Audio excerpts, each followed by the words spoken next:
Good evening, everyone. It's 1st of November, and I just thought I would do a little talk tonight on my observation of current events.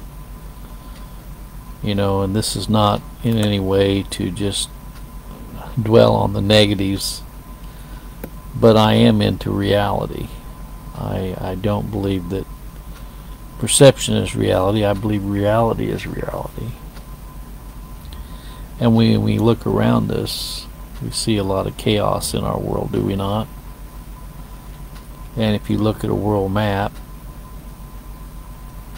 and you look at all of the things that are out there in these world maps that are available, it gives you pause to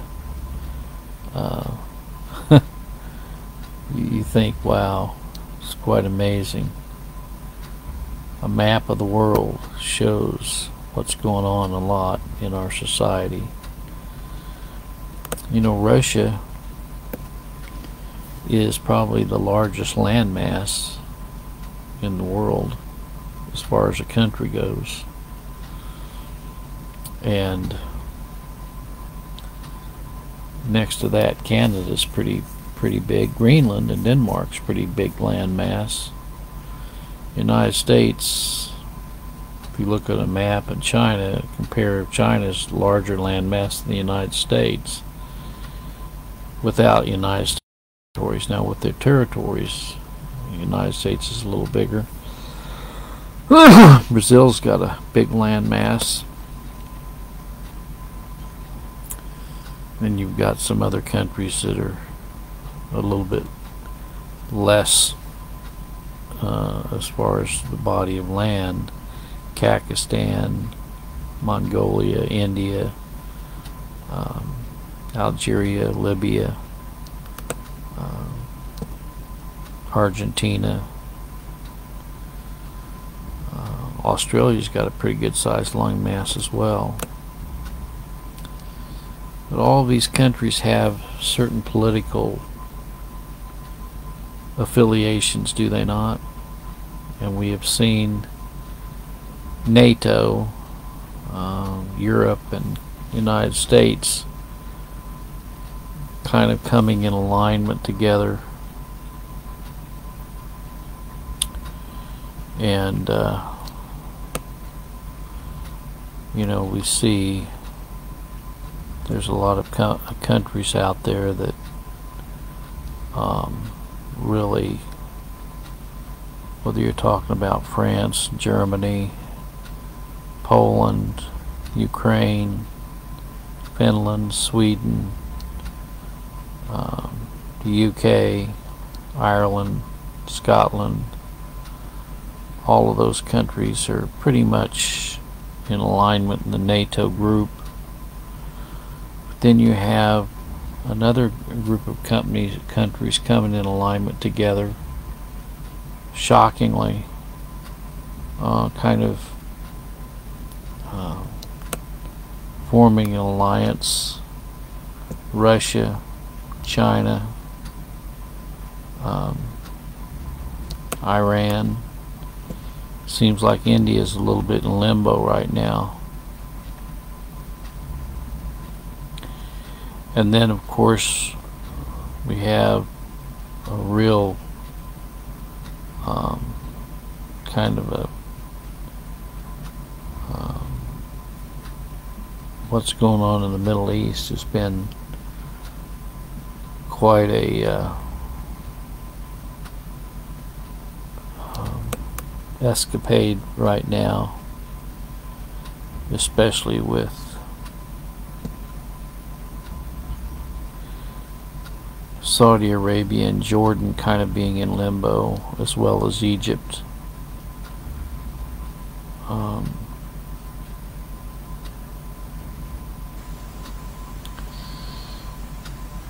But the main thing that we have to think about is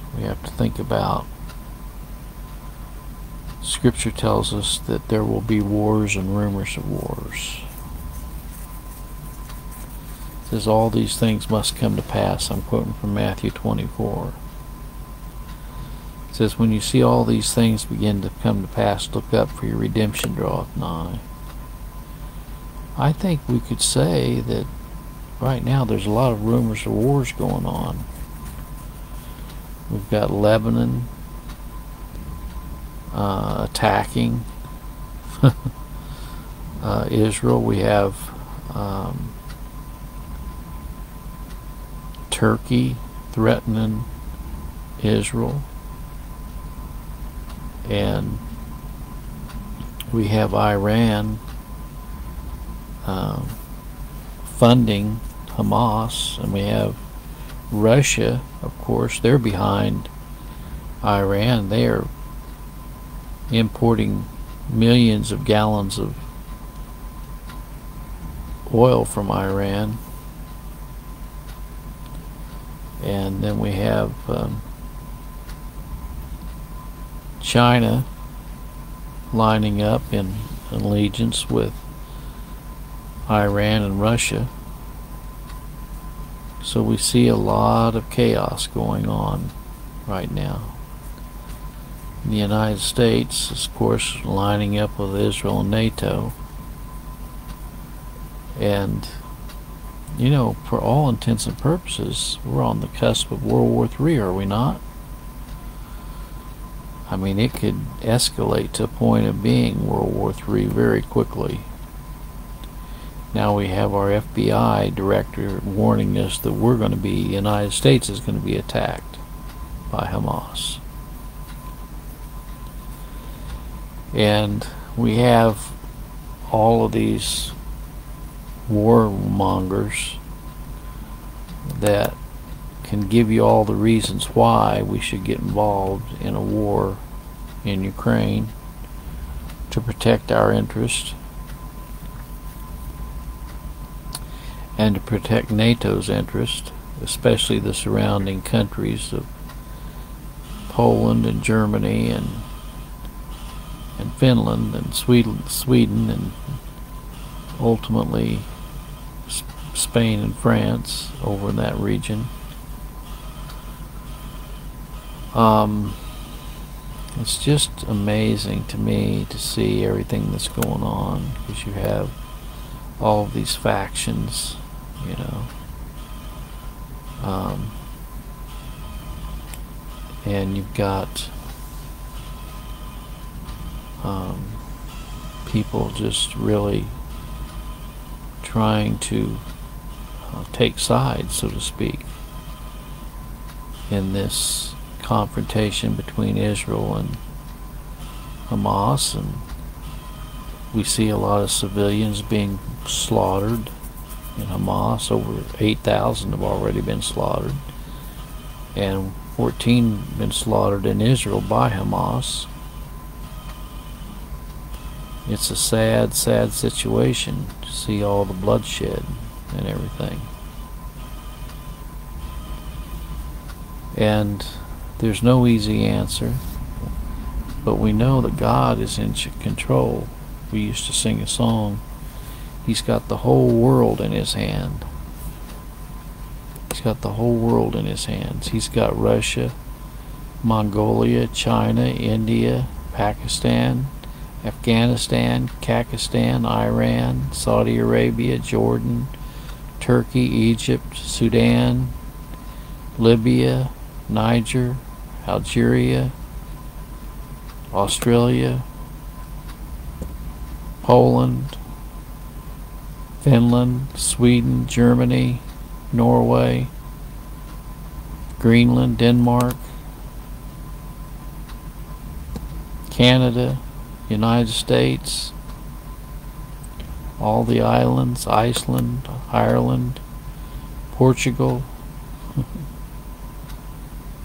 South America, Venezuela, Peru, Brazil, Argentina, Paraguay, Uruguay, Chile, Ecuador, Central America, Mexico. He's got the whole world in His hands. It's comforting to know that He has the whole world in His hands, isn't it? So whenever you get downhearted and you look at all the events going on in our world, just remember that God is sovereign. He created all things, and by him all things consist, Colossians 1.